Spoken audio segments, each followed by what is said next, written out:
All right, welcome back to another 2021 MLB Draft show. And tonight we are joined by a catcher with a big up arrow next to his name. He's really been working on the bat, really been working on polishing up the game. We got Rene Lastres out of Hialeah Gardens, Florida with us, Florida Gators commit. Rene, welcome to the show, man.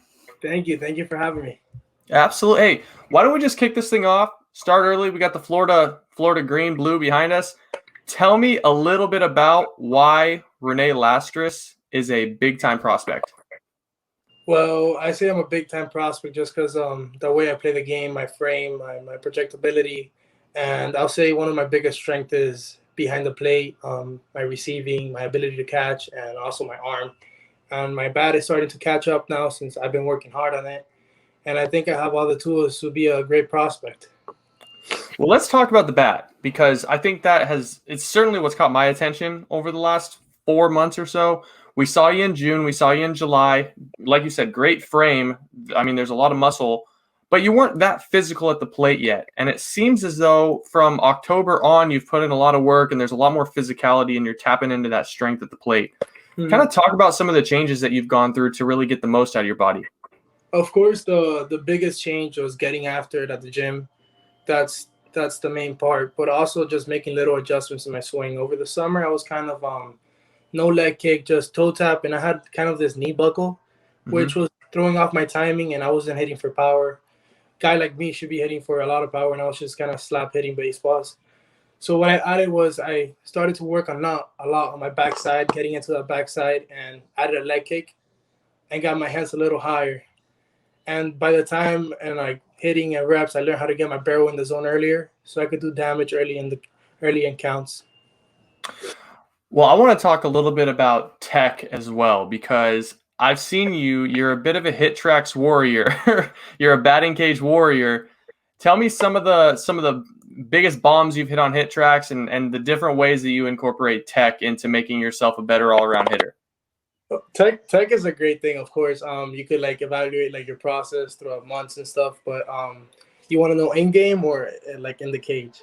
Let the audience know. In game I had a ball hit 110 off the bat, 415. That's my top in the game, and in the cage top is 107. And was the one in the cage on a hit tracks or was it just against live BP type of thing? It was hit tracks. It was off BP. Yeah. How far to go? 396, I think. It was a line 396. I know you got more than 415 in the tank, so I'm going to be watching for that. I'll be watching for that. I do. All right, man. Well, let's talk about the University of Florida because not too many schools out there with more prestige than the University of Florida and the Gators. What drew you to go into Gainesville? First of all, SEC school, that you can't go wrong with that. It's a winning school. I love the program. It's a school that you're gonna go there, you're gonna get in, and you're gonna get better right when you get in. You're gonna get work, and you're gonna be around great dudes that know how to play the game, and of course, great coaches that have experience. And Sully is, I'll say, the best one at that. Sully has been doing this for a really long time, and he knows how to win. He knows how to get catchers better. He's a great dude. I love it. Nice, man. Okay, so last summer you had the pleasure of stepping in the box and facing some of the best arms in the country, and you also had the pleasure of receiving some of the best arms in the country. So coming from the state of mind of a catcher, who has the best stuff in this class? Best stuff in the class, I'll say my two buddies, Irvin Carter and Andy Painter.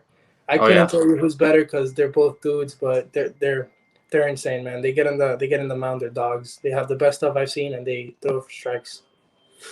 Single best pitch from each one, I'll say slider from Andy and the changeup from Irv. Okay. Now, does that apply to both you as a catcher and you as a batter, or was there a guy you stepped in the box against as a batter that his stuff really surprised you?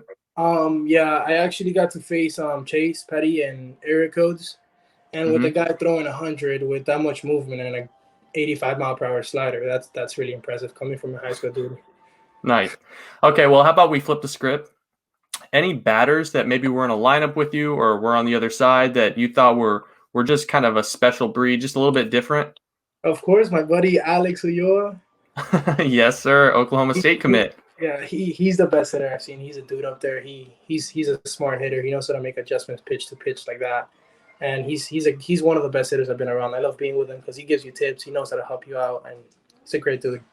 Yes, sir. We like Alex. I think that kid is pound for pound one of the best hitters in the country. He's got some thunder in his bat that you wouldn't know by seeing him. That's for sure. He really does. Okay, well, Rene, going over the next 4 or 5 months. So in 4 months, you got the draft. 5 months, you enroll at the University of Florida. In that time frame, what sort of things are you looking to improve upon? Right now is not the time that you could be getting a lot of work in just because the load of games that we have going on. So just helping my team win, trying to be the best player I can, and just getting out there in the field every day and competing to win a state championship. And then whatever happens after that is not written yet. So it's a long journey. So we'll see. Okay. I got a couple last questions here for you. Is there a catcher at the big league level that you watch closely and try to mimic some of their different quirks and talents? Yeah. I have a couple catchers that I actually look up on. Is first one is Salvador Perez. I like to imitate the way he sets up and he makes ball strikes. Then I got JT Realmuto and Buster Posey. Those are some pretty good names. Do you get any comparisons to any catchers? I've gotten a lot of actually Salvador Perez just because I've been training with Pete Griffo, which is their bench coach in the big leagues. So he's been teaching me everything. Like it's a whole new things of catching. So I've been catching like Salvi. I've been training with him actually. Now he's in spring training, but before that I was training with him. So I kind of mimicked a lot of things he does. Now I know Adrian Del Castillo trains with him as well. Do you do any training with ADC? I trained with him once actually, but that was 3 years ago. Haven't since. Quite a while back. Okay. All right. Well, hey, we've got 2 more questions for you. I'll keep you on your feet a little bit. The first one is going to be, I mean, this one gets everyone down in Florida, especially. You got 2 choices, and it is Pitbull sings every song for the rest of time. There's no other artists on earth. It's just only Pitbull. Or the other, every artist in the world and every artist in the future can only sing one Pitbull song, but it can be their remix. What are you choosing? I'm going with the second option. I get a little the first one I'll get bored in a couple of weeks, so I'll go with the second option you got there. All right. Last question for you, and this one is also kind of tricky. What's the most random fact that you know about absolutely anything? Oh, that one caught me off guard. I actually have one in mind, but I can't say that on the live. So well, now you're gonna leave the audience hanging. I have one. You know, back in like Egypt, I was looking at a show. A pyramid, the rocks that they put in the pyramids in Egypt are like over 20,000 tons, and it takes 6 cranes to carry one of those rocks, and they didn't have cranes back then like that. So how did man pick up those rocks and make the pyramid? So I'll leave that for the people to search up, you know? Ooh, aliens. Ending the show with some aliens. Yes. I appreciate it, man. I appreciate it. Rene. Well, hey, man, it was really nice having you on the show. Really excited to kind of get your name out into the public space. I know a lot of people are going to be rooting for you on draft day. And, if you decide to go to the University of Florida, they're going to be rooting for you there as well. So, Rene Lastres, thanks for joining the show, man. Thanks for having me, my man. See ya. All right.